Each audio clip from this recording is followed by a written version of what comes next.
Airventure 2023 has come and gone, and I've got to say, I think this Airventure was hands down the most successful Airventure I've ever been to. Between this airplane being on display at the Garmin tent, Chelsea and I having super successful meet and greets, talking to everybody that supports the content, it was an absolutely amazing time in Oshkosh, and we had an amazing view of the Chicago skyline in this airplane leaving the area after a spectacular week. I'm Josh, a pilot and flight instructor who loves the sky, sharing it with those around me and using it to see the world from a new perspective. Flying can seem super complex, but I make it my mission to promote safe practices while enjoying the beauty this world has to offer. Subscribe to Climb Into the Cockpit on future adventures. This is Aviation 101. 0991 New Orleans, clear to the Foley Airport via as filed on departure, maintain 2,000 feet.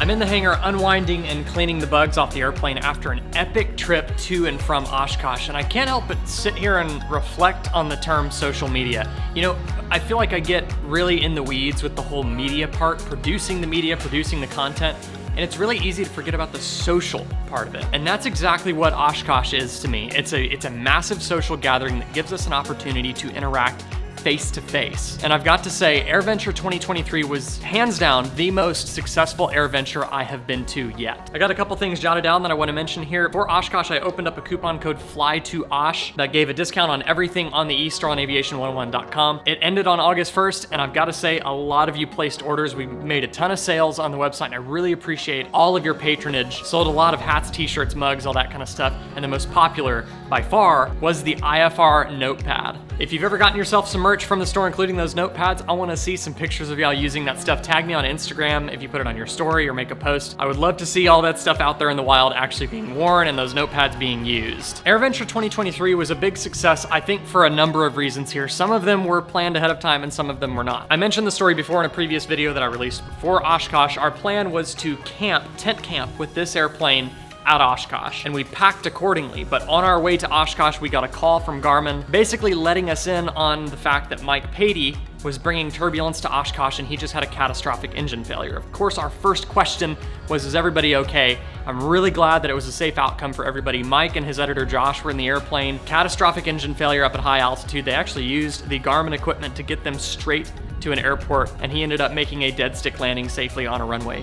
The engine is hosed, but the rest of the airplane's okay. They are okay, but turbulence did not make it to Oshkosh. So it was not on static display at Garmin, and Garmin called upon us to bring 80991 to Show Center at Boeing Plaza and tow it to the Garmin tent. Having this airplane on display out in front of the Garmin tent was a very surreal thing for me to experience, and it was very reflective too. I was absolutely blown away by the number of people that showed up to the meet and greets, especially the one at Garmin, and it was crazy too because when Chelsea and I showed up to the airplane for that meet and greet, the meet and greet was between Chris Palmer and I, and Chelsea just walked around the other side of the airplane to put her purse in, and by the time she turned around, she already had a group of people wanting to talk to her and say hi. And having an airplane right there that's also just a platform that everybody knows and understands and is probably fond of too, because for a lot of people, this is the type of airplane that you may have started flying in. A 172 is so popular, so common. And then on top of that, this airplane has been my own avenue and door to my aviation story,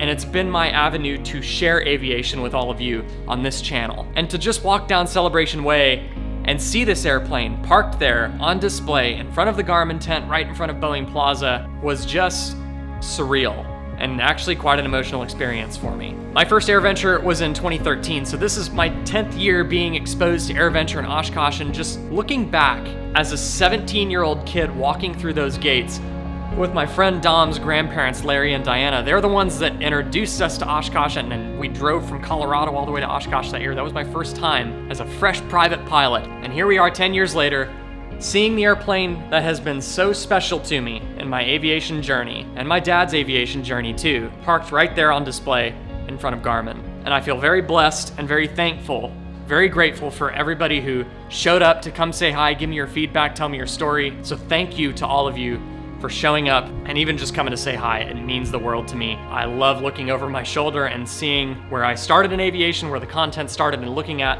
where we have taken it now. Really humbling, learn many lessons, and I'm so thankful that all of you have been a part of it so far.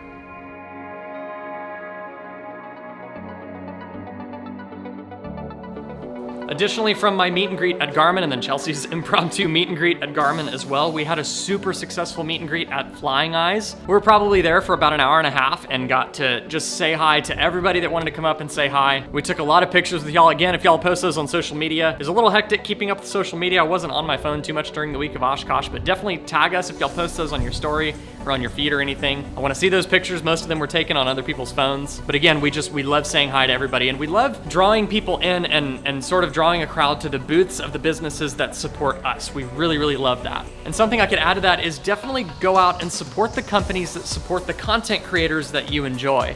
They directly have their hands involved in the content that you love to see on social media. And ultimately, without sponsors, a lot of this content, at least on my end, would not be possible. I love my sponsors. A list of them is down in the description. Additionally, outside the meet and greets that we had, I did get to link up with Release Cleaner in person. Bruno and I, fly with Bruno if you follow, I'm sure you follow him. We went over to the Release Cleaner booth that was inside the Pilot Smith booth. They had their product set up. We talked to Isaac for a little while. Actually got myself a new bottle, the dispenser bottle of Release Ultra Concentrate. First one I got was back in December, and I have cleaned the crap out of this airplane many times, constantly cleaning bugs off, degreasing the belly. The belly has never been this clean before because I actually have a product now that I like to use on it. So immediately after I was finished with the massive meet and greet at the Garmin tent, I went to the back of the Garmin tent, basically hid out in their little office area, put my headphones in, and I edited our Oshkosh Arrival footage for about 5 hours during the day at Oshkosh, which is something I've never done. So if you haven't seen it, I did release a video during the week of Oshkosh of our Oshkosh Arrival. It's a very simple video, no voiceovers, nothing. It's just the footage of our arrival. It was the first time that we ever had to abort the approach and go all the way back to the beginning and start over when we were literally flaps down about to land. That goes right back to one of my previous tip videos about flying into Oshkosh. Carry as much fuel as you can. We topped off about an hour outside of Oshkosh. So when we had to go back and do the whole arrival again, of course we looked at fuel to make sure that we were good, but we had absolutely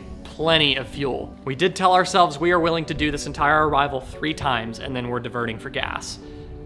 So getting out of Oshkosh as an exhibitor aircraft is a little bit different than what I was used to. We heavily relied on the advice of the awesome people at Garmin. They helped us out with all this. So we pulled the plane out of the Garmin tent up to the edge of Boeing Plaza as soon as the air show was over and the air boss handed the airspace back over to Oshkosh Tower. Chelsea and I exercised our well-briefed, well-coordinated crew resource management. She was in the left seat. She was in charge of operating the aircraft. I handled all the radio frequencies and running through all of the checklists to make sure that we have everything done. We departed runway 36 left out of Oshkosh, made a right-hand turnout before the tower, followed the lakeshore on a heading of 150 until we were out of the Delta, and then we started climbing out, begin our cross-country southbound. Now, we were heading back to Western Kentucky, so that route put Chicago not far out of our way at all. So we actually went around the east side of the Chicago Bravo, ducked underneath the Bravo airspace, and got a spectacular view of the Chicago skyline. Now, the Airventure procedure notice, or the NOTAM is what we've formally called it, calls out that most TRACONs and approach controls and centers in the vicinity of Oshkosh, like Chicago Center and all that kind of stuff, they are not likely to provide VFR flight following. We were above the Milwaukee airspace, cruising right over the top, but I just wanted to give them a courtesy call, let them know that we were cruising over the top. I gave them a cold call with a VFR request, and they basically said, unable to accommodate VFR requests at this time. If you're not talking to approach or something, or center, I highly recommend you monitor the appropriate frequency. So that's exactly what we did. We monitored as we traversed the airspace, just in case they needed to get a hold of us. Now, of course, once you get away from the area a little bit, I definitely advise you pick up VFR flight following.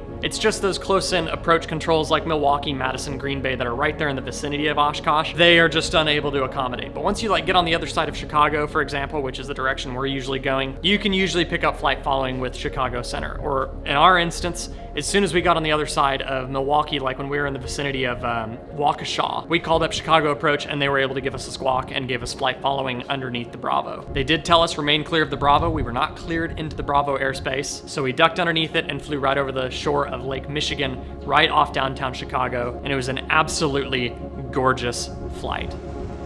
That's 991, you're ready to contact 4 miles north of the Kenosha Airport. Verify your altitude, air altimeter 3009. 3009, the position checks. We are at 5,580 991. We're heading to Romeo Zulu Lima. That's 991, roger, just maintain VFR outside Chicago Class Bravo airspace. 80991, remain clear of the Bravo. We're probably going to drop down to 2,000 feet along the shoreline. Okay. Alright, passing through 3,000, so we are officially clear of the Bravo as long as we stay over the shore and don't go any further west of the shore. Now, there is a little bit of the Charlie of Chicago Midway up ahead that comes down to 2,300 feet. But if we're at 2,000, we'll be underneath that. Okay. 43 Quebec, contact approach now, 128.2. 128.2, 43 Quebec. That's a 991, you can contact approach now, 128.2. 128.2, 991, thank you. Beautiful sailboats and stuff. Oh my gosh. Chicago approach, Skyhawk 80991, 2,100 over the shoreline, southbound. Skyhawk 80991, Chicago, departure to Rensselaer, headway altimeter 3009, running outside Bravo airspace. 3009, remain clear the Bravo, 80991. Southwest 2165, Chicago departure, radar contact, line maintain 6, actually turn left heading 080, just maintain 3000. Alright, 3000 left turn 080, Southwest 2165. Southwest 2165, stay altitude leaving. Oh, we're at 3000, Southwest 2165. Thank you, Bonanza 42170, Chicago departure, midway altimeter 3010, maintain VFR, advise Zeta to Oscar. 3010, I'll let you know, 170. Just a 991, traffic from 7 to 8 o'clock in 2 miles. A little further offshore, southbound of Bonanza, overtaking you at 2,700. Looking for the traffic, 991. 170 has Oscar. 6,000 feet, 250.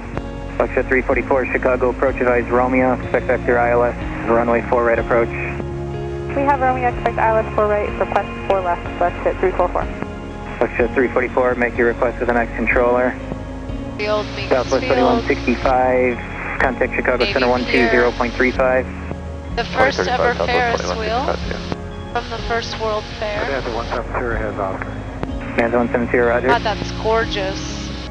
Oh my gosh. The boats make it look so pretty. Wow. We should come spend some time in Chicago. That'd be cool. Really pretty. Yeah.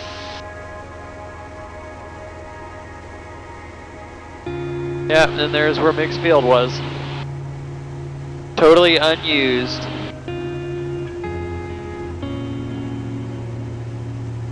Fletcher 344, descend to maintain 5,000, traffic 1 o'clock, 15 miles southbound, the Travel Air at 4. 5,000, Fletcher 344.